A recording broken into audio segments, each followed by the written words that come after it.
तेरी खातिर ये जान भी है हाजिर, ऐ देश तेरी खातिर ये जान भी है हाजिर। अरमान सारे हाजिर, अरमान सारे हाजिर, ईमान भी है हाजिर, ऐ देश तेरी खातिर ये जान भी है हाजिर।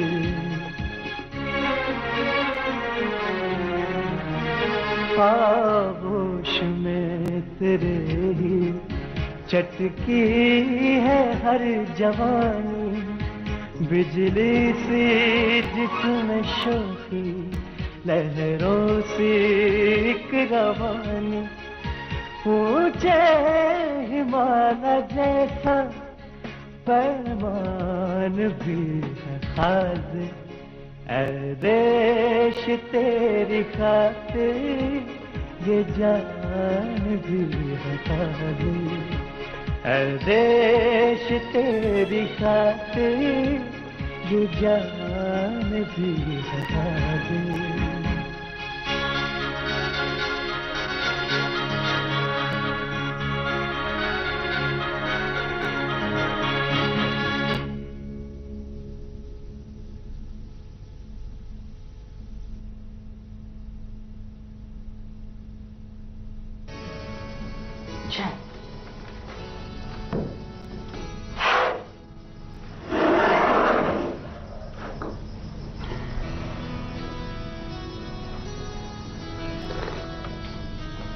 आप कहीं बाहर जा रहे हैं?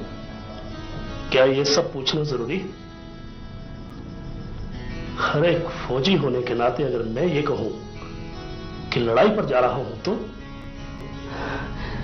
तो भी मैं रोकूंगी नहीं जी, लेकिन ये पूछने का अधिकार तो मत छीनिए कि आप किस तरफ और कितने दिनों के लिए जा रही हैं, और ये कि आपकी गैरहाजिरी में हमारा क्या होगा? वही होगा जो ईश्वर को मंजूर होगा। मैं अकेला तो नहीं जा रहा, मेरे साथ जाने वाले दूसरे अफसरों और जवानों के परिवार भी आप जैसे ही हैं। तो वैसे मैंने बंदोबस्त कर दिया है, अगर यहां कोई प्रॉब्लम हो तो बदामी बाग छावनी वाले क्वार्टरों में हिफाजत से रखा जाएगा, वहां आपको कोई मुश्किल पेश नहीं आएगी। छोटू, छोटू। जी साहब। हाँ देखो, मेरा ग्रेड कोट भी निकाल लेना। जी साहब। और गर्म दस्ताने उसी की जेब में डाल देना। जी साहब। और हाँ, वो सामने रखा रिवॉल्वर भी। जी साहब। आपको आज ही जाना है क्या? महाराजा बहादुर यही चाहते हैं कि जितनी जल्दी हो सके मुजफ्फराबाद के लोगों की रक्षा की जाए। हाँ, वो हमारा अर्दली बता रहा था कि मुजफ्फराबाद में कबायलियों ने कल रात से ही मारधाड़ शुरू कर दी है। अच्छा। और वो हमारा दूध वाला बता गया कि उनके साथ पाकिस्तानी फौज भी है, और हमारे भी कुछ सिपाही और अफसर उनके साथ जा मिले हैं। और ये कि ईद के दिन पैलेस के ऊपर पाकिस्तानी झंडा चढ़ेगा, और उनका कोई वो कादे आजम पता नहीं कौन बड़ी मस्जिद में ईद की नमाज पढ़ेगा। आज स्कूल से आते टांगे में विमला और रंबा को हाथ का लिखा एक पर्चा मिला। मैं तो सुन कर परेशान हो गई जी। एक आर्मी चीफ की पत्नी और परेशानी? आपने हमारे जनरल बाज सिंह की कहानी तो कई बार सुनी है। उन्होंने बड़ी दूर चित्राल जाकर अपनी बहादुरी के झंडे गाड़े थे। अरे मुजफ्फराबाद तो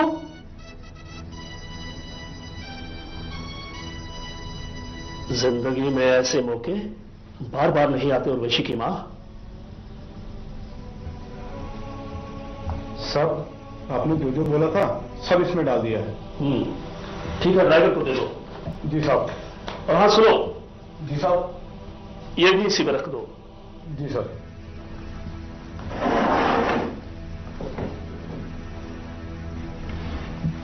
मैं तो बच्चों को तांगे में स्कूल नहीं भेजूंगी थी। आपके आने तक ये सब टीचर से घर पे ही पढ़ेंगे। अरे ये एक बहादुर परिवार के बच्चे हैं, फिर यूं हर किसी पे शक करना भी तो ठीक नहीं। वैसे चाहो तो छोटू या अर्दली को साथ रख लिया करो, और हां, अगर 2-4 दिन ना भी जाए तो कोई बात नहीं, टीचर तो आता ही है ना।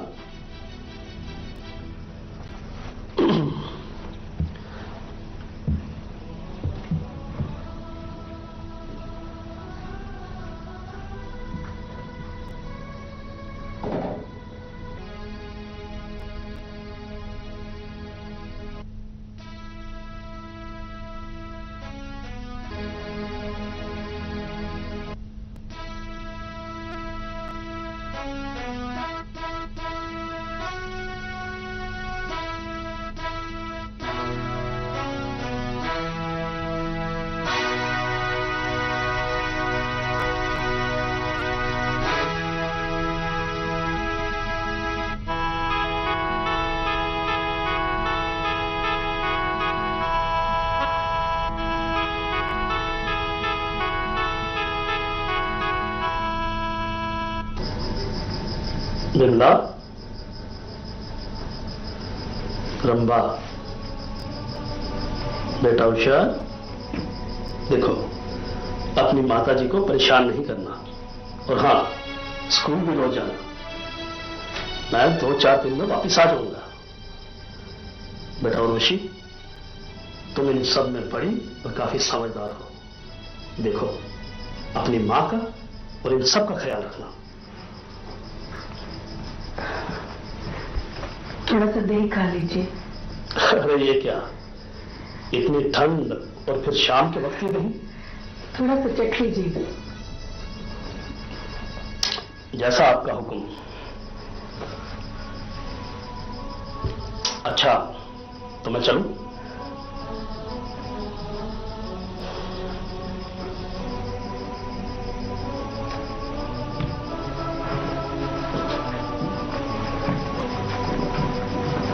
बेशक जल्दी आओ।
अड़तालीस साल के ब्रिगेडियर की जिंदगी का ये उरूज था। उनकी इस छोटी मगर अहम जिंदगी के उन आखिरी 6 दिनों ने भारत की तारीख ही नहीं बल्कि उसका ज्योग्राफिया भी बदल दिया।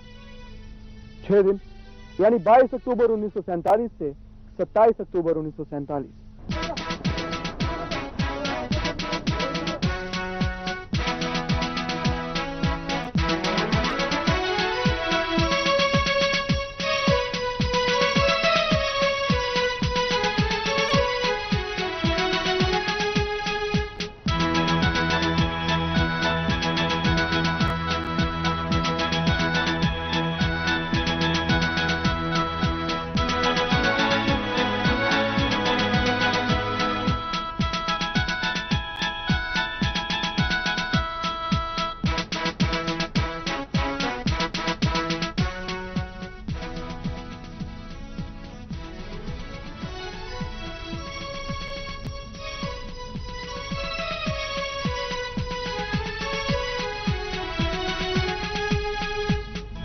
सिक्स जैक राइफल का एक स्वर्णिम इतिहास है। मुझे इस बात का गर्व है कि जिस बटालियन को मैं आज कमांड कर रहा हूं, 1940 के दशक में ब्रिगेडियर राजेंद्र सिंह महावीर चक्र ने इसी बटालियन को कमांड किया था। ब्रिगेडियर राजेंद्र सिंह महावीर चक्र मेरे लिए या मेरी पलटन के लिए ही नहीं, पूरी भारतीय सेना के लिए एक प्रेरणा के स्रोत हैं।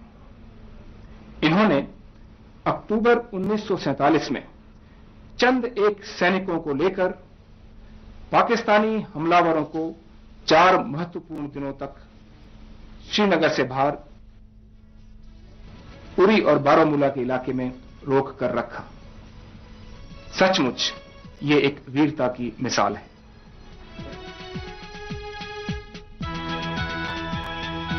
आइए ब्रिगेडियर राजेंद्र सिंह महावीर चक्र की गौरव गाथा के बारे में कुछ जानकारी दूं। ये जम्मू कश्मीर का नक्शा है और पश्चिम में है पाकिस्तान।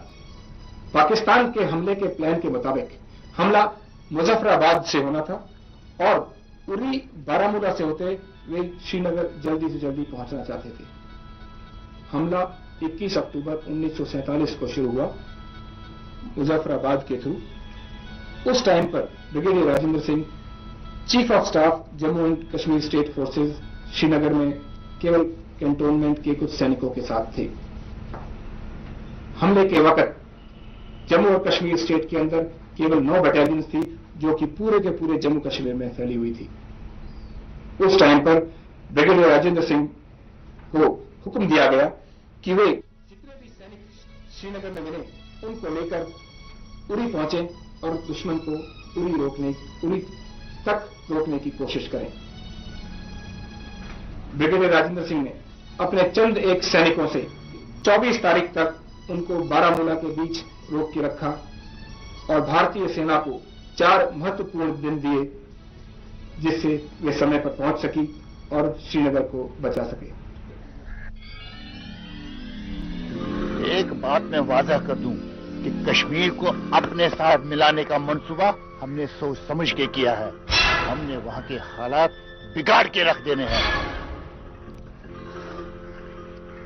वो तो है ही जनाब, वहां की माली हालत पहले ही बिगड़ी हुई है और हमने अपनी तरफ से सामान और कुछ जरूरी चीजें भेजना बंद कर दी हैं ताकि वहां के बाशिंदे मजबूर हो जाएं और हमारा साथ दें।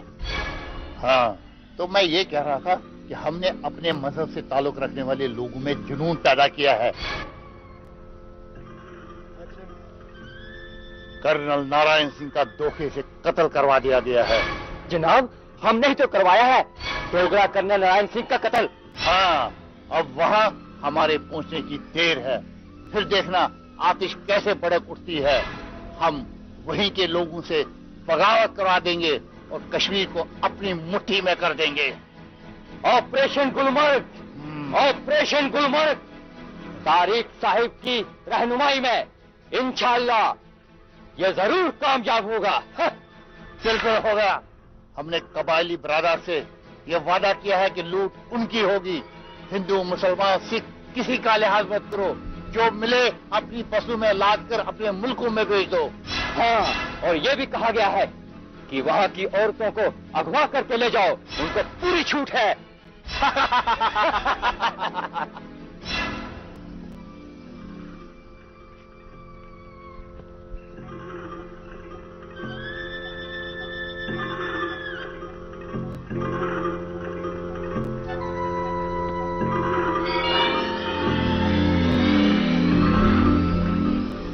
जनाब, हाँ, फतेह ही फतेह है। अच्छा, हाँ, अभी अभी खबर मिली है कि पाकिस्तानी फौज के 6 लश्कर बिना किसी रुकावट के जम्मू कश्मीर रियासत में घुस चुके हैं। अच्छा, मुजफ्फराबाद और तुम्हें अब हमारे कब्जे में है। ये तो लाजमी था, ऐसा ही होना था। हमारी आर्मी में एक कैप्टन, एक मेजर और 10 DST हो गया। छक्का से चलते ही बूंदाबांदी शुरू हो गई थी। जैसे जैसे गाड़ियां आगे बढ़ी बारिश और तेज होती गई और कभी कभार ओले भी पड़ते और तेज हवा भी परेशान करती। उधर अंधेरा बढ़ने से और रास्ता काफी खराब होने की वजह से भी रफ्तार काफी धीमी हो गई थी। बारामूला पहुंचते पहुंचते करीब 9 बज चुके थे और खाना वगैरह खाकर रात के 10 बजे के करीब सफर दोबारा शुरू हुआ। उधर पुंछ से बरास्ता उड़ी श्रीनगर आ रहे military adviser colonel Kashmir Singh Katoch से मुलाकात हुई। उन्हीं से पता चला कि पुंछ और उड़ी में फिलहाल कोई खतरा नहीं है।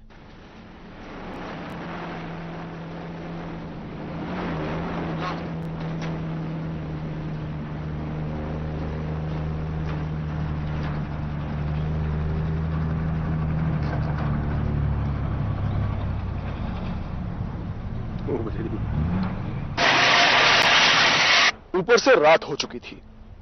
एहतियात से आगे बढ़ना ही मुनासिब होगा, सुझाव उचित ही था। सभी गाड़ियों की लाइट बंद कर दी गई और सभी जवान चौकन्ने हो गए। पहाड़ी रास्ता, ऊपर से फिसलन। रात के करीब 1 बजे जब यह काफिला उड़ी पहुंचा, रात का सन्नाटा पूरे उड़ी कस्बा पर मौत का सा आलम तारी था। लोग काफी घबराए हुए थे, जबकि 7th की एक प्लाटून जो कि बारामूला कोहाला सड़क की निगरानी पर मामूर थी, सूबेदार रजीराराम की निगरानी में अपना डिफेंस मजबूत करने में जुटी थी।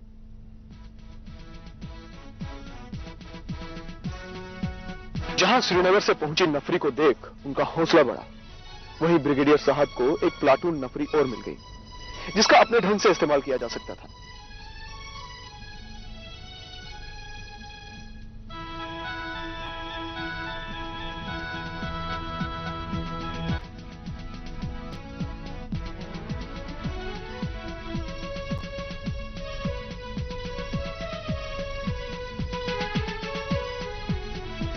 वहां पर आकर रुक गए कैप्टन नसीब सिंह की जबानी मुजफ्फराबाद दोमेल से संबंधित कुछ जानकारी भी मिली। बाकी रात वहां गुजार, पौ फटते ही कुछ जवानों को उड़ी छोड़कर काफिला आगे बढ़ा। रात ऊपरी चोटियों पर हुई बर्फबारी से मौसम काफी साफ हो गया था और दिन की रोशनी में भी गाड़ियां काफी तेज रफ्तार से आगे बढ़ने लगी।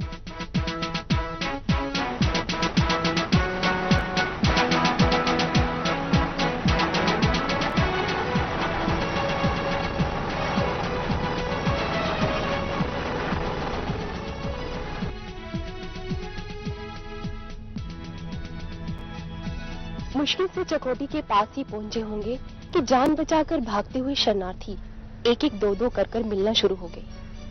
उन्हीं से मुजफ्फराबाद की तबाही की सही जानकारी मिलने लगी और दुश्मन के रंग ढंग का अंदाजा होने लगा। और ये भी पता चला कि सड़क के आसपास रहने वाले कुछ शरारती लोग उन्हें रास्ते में रोककर जबरदस्ती लूटना शुरू हो गए थे। डरे सहमे लूटे पुटे लोगों की हालत देख जहां जिला मुजफ्फराबाद के सिविल इंतजामिया के ठप कर दिए जाने या बिल्कुल खत्म कर दिए जाने का एहसास हो रहा था, वहीं दुश्मन के नापाक इरादों और बर्बरियत का अंदाजा लगाना भी मुश्किल नहीं था। इतनी सारी जानकारी उस आगे बढ़ती फौजी टुकड़ी के लिए काफी चौंका देने वाली थी।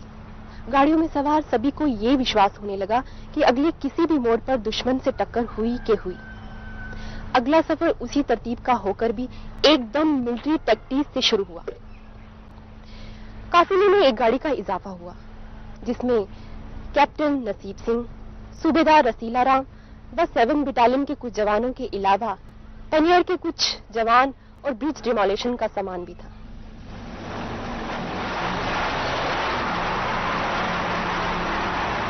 हटिया के पास पहुंचते ही एक गांव के नजदीक सचमुच वही नजारा देखने को मिला जिसकी चर्चा वो लूटे पुटे लोग कर चुके थे।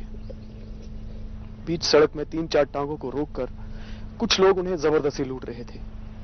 पूरे माहौल में बेबस सवारियों की फलक शगाफ चीखें गूंज रही थी। अचानक फौजी गाड़ियों को देख वो लुटेरे इधर उधर भागने लगे कि अगली गाड़ी में बैठे चौकस जवानों ने उन्हें अपनी गोलियों का निशाना बनाना शुरू कर दिया।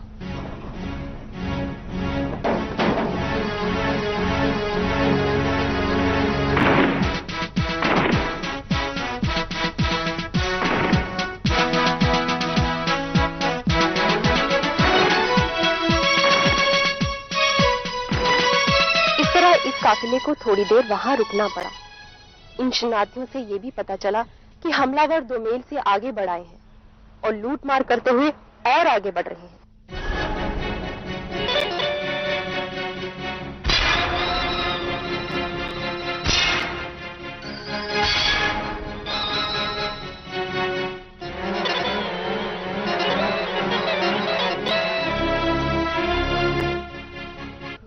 हर अगला कदम फूंक फूंक कर रखने की नौबत आ गई थी। फिर भी सफर जारी रहा। 12 साढ़े 12 के करीब गढ़ी के पास पहुंच ही रहे थे कि पूरा गढ़ी कस्बा आग की लपटों में घिरा नजर आया। धुएं के बादल आसमान छू रहे थे।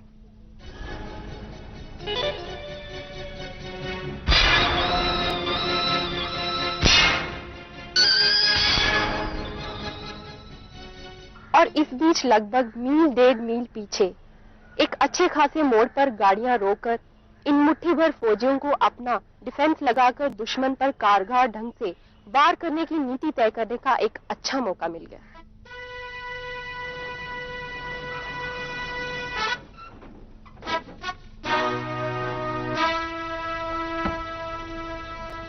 हाँ नसीब सिंह जी, सब ठीक ठाक है? Yes sir.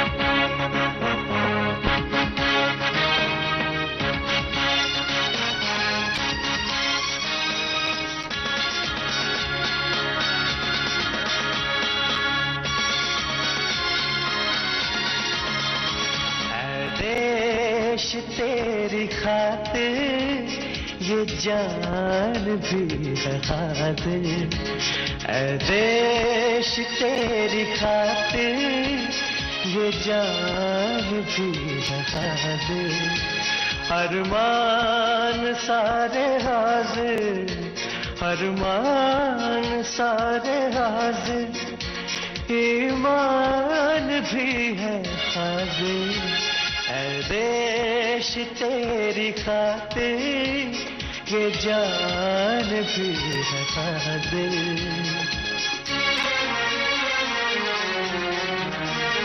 जाबाजों के फसाने कहती चले हवाएं, गैरत फिशाए मिट्टी कुर्बान क्यों न जाए, सीने में हर मचलता तूफान भी है हाजिर, है देश तेरी खातिर ये जान भी है हाजिर, है देश तेरी खातिर ये जान भी है हाजिर।